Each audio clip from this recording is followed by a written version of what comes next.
Hello नमस्कार सखींनो, उज्ज्वलाच kitchen कट्ट्यामध्ये आपल्या सर्वांचं स्वागत। हे पहा, आज मी लाल माठाची भाजी आणली आहे। त्याची मी एक रेसिपी तयार करणार आहे। आता बघा कशी करायची ती। पहिली मी भाजी आता निवडून घेते। हे लाल माठ आहे, त्याची पानं काढलेली आहेत। त्याची आपण भाजी बनवणार आहोत। आणि हे जे कवळे कवळे देठ आहे ना, त्याचे पण मी छोटे छोटे तुकडे करून घेणार आहे, छोटे छोटे। आणि त्याची पण सुक्की भाजी करणार आहे। ही तुम्हाला दाखवते आता पहा। आज पण मी वेगळ्या पद्धतीची, कधी अशी भाजी खाली नसेल तुम्ही, अशी भाजी बनवणार आहे। ती म्हणजे बघा, लाल माठाची गड्डी आणली होती मी पानाची। त्याचे देठ आहेत, कवळे कवळे आहेत एकदम देठ। तर गवारीसारखी मी असे निवडून घेतलेले आहे। आता त्याची भाजी करणार आहे। त्यासाठी बघा मी कढई गरम करण्यासाठी ठेवली आहे, त्यात तेल घातलंय। हो हॅलो, हे बघा तेल गरम झालेलं आहे।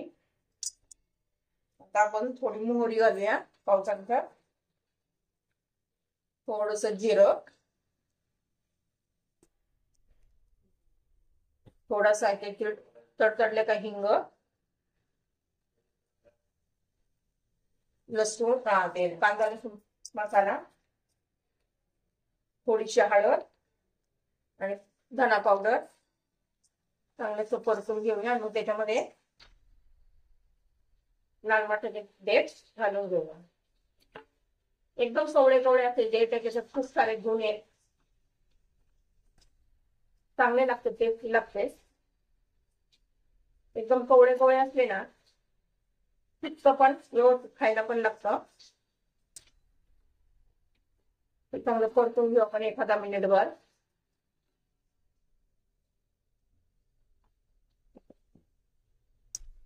चवीनुसार मीठ घालू।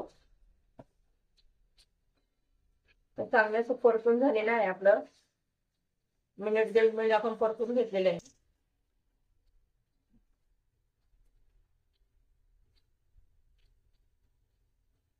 त्यात आता पाणी घालून घेते।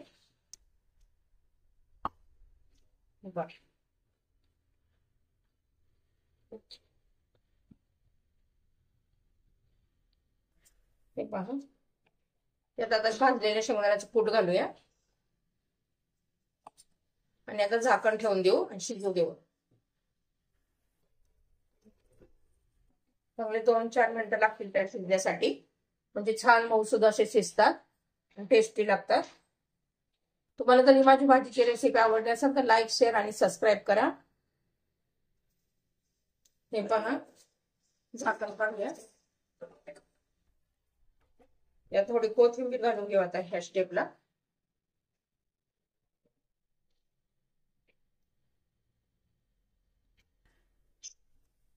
आणि पुन्हा झाकण ठेवून शिजू देऊ 2-3 मिनिटं।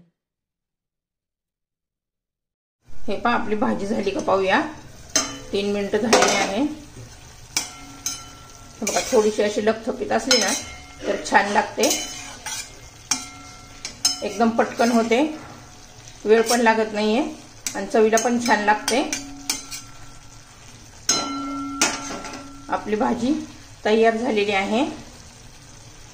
आवडली तर लाईक, शेअर आणि सबस्क्राईब करा।